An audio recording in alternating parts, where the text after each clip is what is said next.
Grand Rising is your favorite gotcha girl or least favorite gotcha girl, depending upon which side of karma you fall. Shakisha Cherie here with today's tarot and oracle card reading for Wednesday, November 19th, 2025. Wednesday is for the ancestors. And really quickly, before I go through the reading, I woke up this morning, hopped on social media. Even though I swear I tell myself I'm not going to do it, I'm going to start waking up and taking time and saying good morning and doing my morning prayers and affirmations and all that. I say that. It hasn't happened yet. There's still time, y'all. There's still time. Anyway, channeled two black women energies is how I'm going to put it. Dr. Dr. Anna Julia Haywood Cooper came through. Never heard of her before today, y'all, but she came across my screen. She was like, y'all gonna talk about me today. You're gonna talk about me today. Every month is Black History Month, okay? She was born August 10th, 1858. She passed away February 27th, 1964. She was an author, a feminist. She was born enslaved, ended up getting her freedom. She wanted to be educated. She's the fourth black woman to receive a PhD at age 66, y'all. At age 66, y'all. And of course, it had to be from the University of Paris, Sorbonne, because America was nowhere near. There was nowhere near letting any black people be the wonderful, great people that we are, right? There was none of that. That goes against our narrative. You guys are dumb. You're dumb, stupid animals. I don't think so, babies. I don't think so. Talk about projection.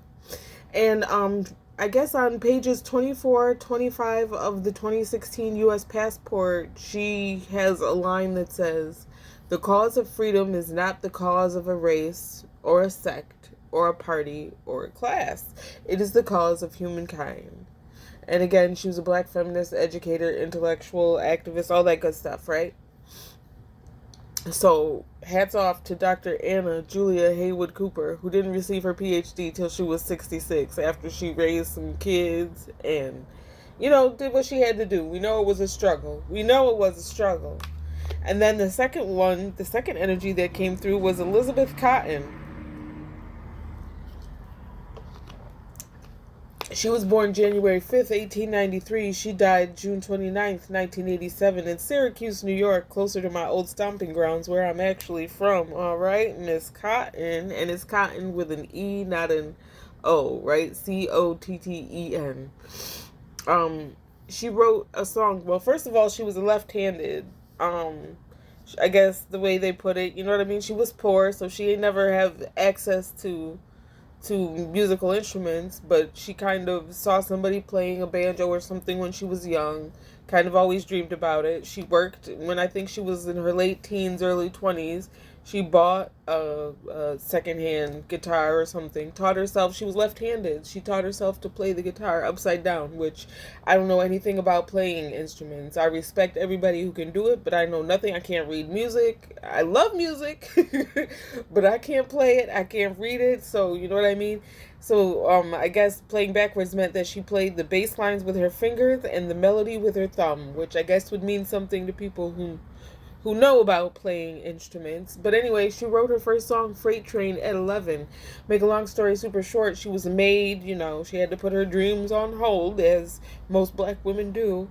We live for everyone else. We live for our families. We try to make sure they're okay, but our dreams fall to the wayside. Anyway, she worked as a maid, I guess, for the Seeger family closer to her 60s or whatever.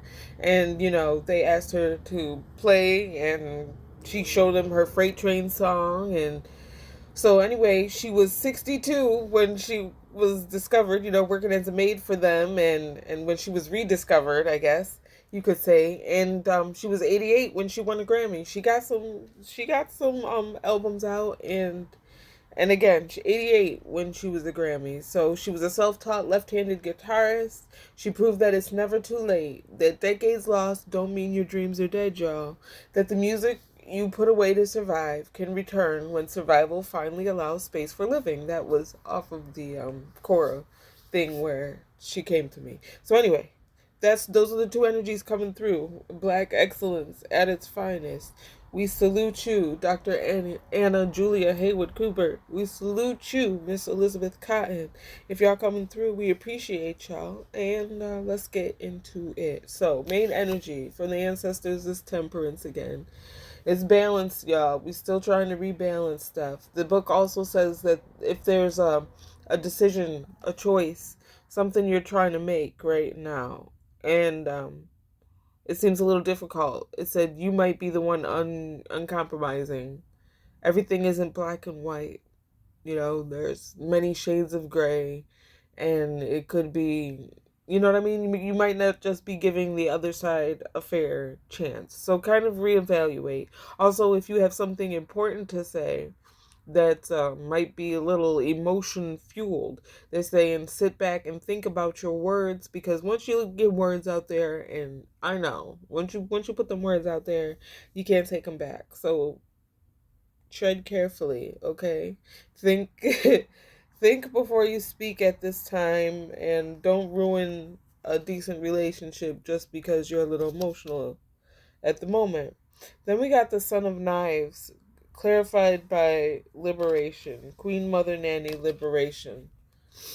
Now, the book says, oh, I can't even remember. Son of Knives, that would be swords. I think that's the Knight of Swords. I think it's the Knight of Swords. So again, I feel like this might have something to do with the situation, the choice you're trying to make. Either you are in like this Son of Knives. Yes, it came out in the upright, but again, the swords suit can be quite logical, right? We're taking we're taking emotion. You've got to balance it. You've got to balance the emotional part of it with the logicality of it all. Think. This is a time to think, not to rush head in with your swords up, just whatever, but to really truly, what is it, spirit,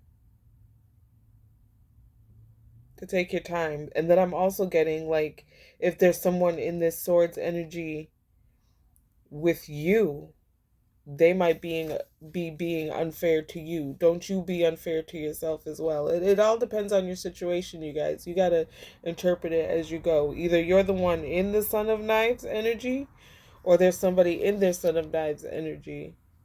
Okay? And maybe they do have a point. Maybe they do have a point.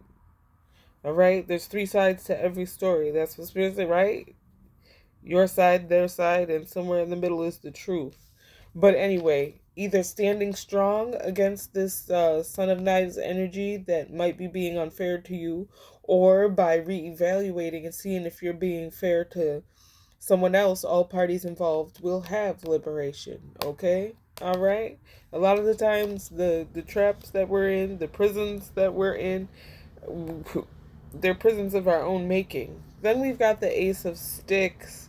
And this is new opportunities. This is new beginnings. This is, the ancestors say this is what they're trying to get you to go toward. Reading those stories of those two women, you know what I mean? What I'm getting really is, don't ever let go of your dreams, you guys. Don't ever let go of your dreams. No matter what this world tells you. Okay? Don't let go of your dreams. And this is the time the ancestors are trying to help you make your dreams come true. So when those new opportunities come through, it's supported by self-sabotage. Do not self-sabotage. You can do it. You might have some imposter syndrome. Am I really who I think I... Yes. You are whoever you say you are. If you wasn't, then why would you say you are? We're not liars like those other people, right? We're not trying to walk in the light that we don't have. And it's because it's been a lifetime of them putting you down and telling you you weren't who you thought you were, that you feel that way in the first place. So when these new opportunities come in, you know what I mean? And the ancestors are supporting you. And when you make your dreams come true, you make their dreams come true, okay?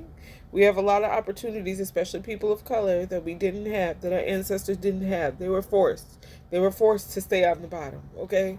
To give up their dreams. And even yet and still, We still managed to get Dr. Anna Julia Haywood Coopers and Elizabeth Cottons. It's never too late. And again, both of them were older when, when they did their big one, so to speak. We've been planting, Seven of Coins, all right? That's like the Seven of Pentacles. We've been planting. We've been in the fields, all right? And then we had Sekhmet, Wounded Healer, coming out in the reverse. So I feel like some of you guys out there are scared. You're scared to do the work. You're scared to do the work. You're trying to self-sabotage over there. And we know it's scary. Looking at the places where you need to heal. Looking at things that, because we're not always right. I know I joke a lot and say I'm perfect quite often. But I know good and darn well I'm not. I know that. I know that. Nobody is. But, you got to do the healing, guys. Well, again, you don't have to do anything. You got free will. You can do whatever you want. But Spirit is encouraging you. If you want to plant the good things, if you want to move past, and you want to get to what you want your dreams fulfilled, there's some wounds that we still have to heal. We got to look at it. We got to do it in the upright. We can't be in the reverse. We can't be refusing to see. And also, at the same token, if you have anyone in your energy who has unhealed wounds, you can't fix it for them. You can't fix it for them, okay? You're gonna have to worry about you. Ancestors say, worry about you and your dreams right now. You do that. You get balanced, okay? Then we got the Daughter of Knives. So we got the Son of Knives and the Daughter of Knives. A little pair coming out here today. And because it's son and daughter, and then there's mother and father, it makes me feel like family. It feels like there could be something about siblings in here. Could be something about siblings. Family wounds. Unhealed family wounds. Particularly. And seeing as how Wednesday's for the ancestors, I don't see why they wouldn't be dealing with family. So maybe someone out there got something, maybe this situation, this choice, whatever, that you have to make has to do with family. I'm the eldest in the family. Of my mom's 3 kids. So I always felt like I had to carry everybody else's burdens. You got to be the perfect one. Namely because that's what everybody tells you. You responsible. Why am I responsible for what they do? Doesn't everybody have their own brain to make their own decisions? These mofos decide to break the window and somehow it's my fault? Those your kids. Those your kids who are so alike they can't get along. Yeah, that really happened, y'all. Anyway, but the ancestors say that also with this is the one where she's also talking to the other side. Those are the hands of the ancestors. She's got a spirit board, a Ouija board. I don't mess with the Ouija board, like I said, and I know I'm protected. It's just I really don't have to worry about opening up and letting through entities that I'm not trying to put back, okay? Why make my life any harder than it has to be? Again, and I know I'm protected, but again, I don't mess with the Ouija board. But I feel like this could also be saying that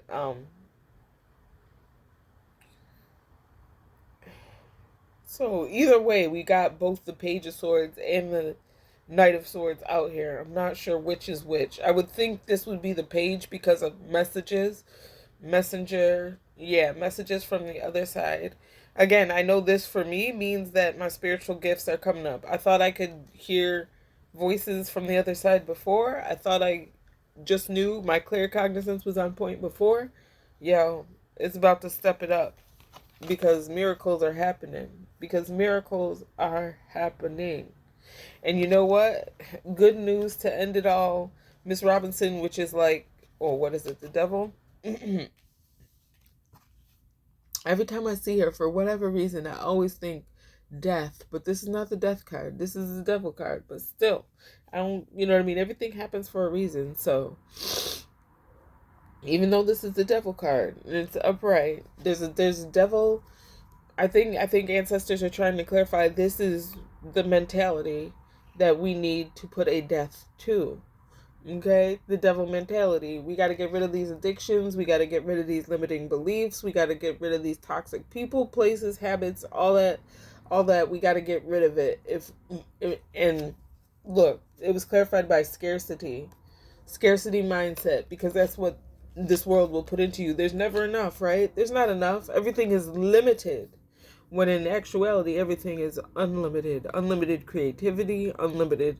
Like I said, there's more than enough for everybody if people would stop hoarding stuff, if people would stop being greedy, right? If the 1% just shared, if the 1% would share just 1% of their damn wealth, we might be a little bit better off. But again, put a death to this devil scarcity lack mindset. I think that's first and foremost what we've done, collective. Your ancestors are saying keep going with that, and y'all got this. All right, this is getting really long. I hope that was helpful. If it wasn't helpful, I at least hope it was entertaining, and I'll see you again when I have another message.